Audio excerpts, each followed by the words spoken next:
வச்சுக்கணும். அதே மாதிரி நம்ம வீட்டையும் நம்ம நாட்டையும் சுத்தமாக வச்சுக்கணும். இந்த காரியங்களில் ஒரு பண்பாடு வச்சுட்டு நம்ம இதுதான் கடவுளுக்கு நம்ம பண்ணுற வழிபாடு.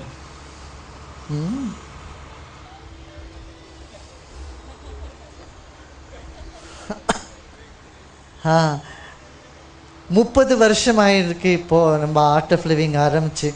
நான் எத்தனையோ நாட்டில் போய் வந்திருக்கேன். ஆனால் எந்த நாட்டில் போனால் கூட ஒரு விஷயம் உறுதியாக நம்மளுக்கு என்ன தெரியறதுன்னா, ஆன்மீகம் இல்லை ஒரு மனிதத்தன்மை அதிகமாக நம்ம பார்க்கறது நம்ம நாட்டில் தான். அதுவும் நம்ம நாட்டின் கிராமத்தில். நீங்கள் ஜப்பான் போனீங்கன்னா ஜப்பான்லேருந்து அவங்க டீம் ஒர்க் ரொம்ப நல்லா பண்ணுவாங்க. எல்லாம் சேர்ந்து உழைப்பாங்க. தனிக்காட்டு ராஜா மாதிரி இல்லை. ஒரு லீடர் அவங்க தேர்ந்தெடுத்தான்னா அவங்க சொன்ன மாதிரி எல்லோரும் நடந்துப்பாங்க, நல்லா நடக்கிறாங்க. அதே மாதிரி ஜெர்மனிக்கு நம்ம போனோம்னா அங்கே அவங்க என்ன வேலை செஞ்சாலும் பர்ஃபெக்டாக பண்ணுவாங்க.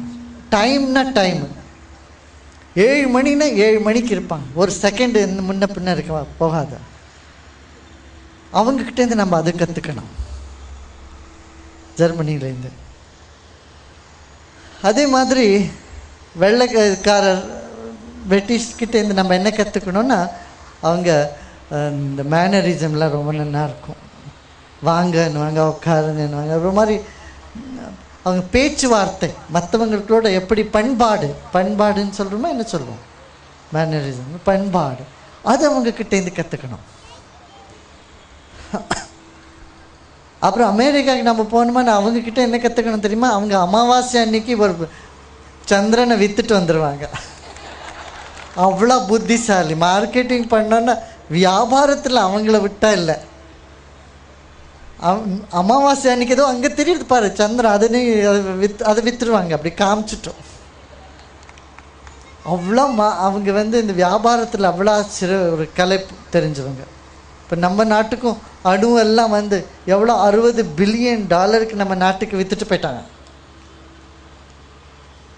இன்னும் எத்தனை வருஷம் அதை நம்ம அதை சரியாக்கணுமோ நம்ம நாட்டில் ரொம்ப டைம் எடுக்கும். அதுக்கு கடனில் நம்ம முழுகிற மாதிரி ஆகலாம்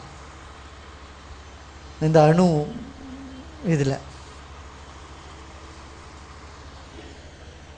நான் அந்த இங்கே எந்த ஊர் அது, இந்த பக்கத்தில் இந்த ஊரில் எடுத்தாங்களே புரந்தபால், கூடங்குளம். கூடங்குளத்தில் எத்தனை பேர் உண்ணாவிரதம் இருந்து 25,000. அவங்களுக்கு எல்லாம் நான் வாழ்த்துக்கள் தெரிவித்துக் கொள்கிறேன். இது மாதிரி நம்ம சமுதாய மக்களாக எழுந்து நின்று நாட்டு நிலைமைக்கோசரம் நம்ம போராடுறது ரொம்ப நல்ல விஷயம். ஒரு புதிய யுகமே ஆரம்பித்து விட்டதுன்னு நான் சொல்லலாம்.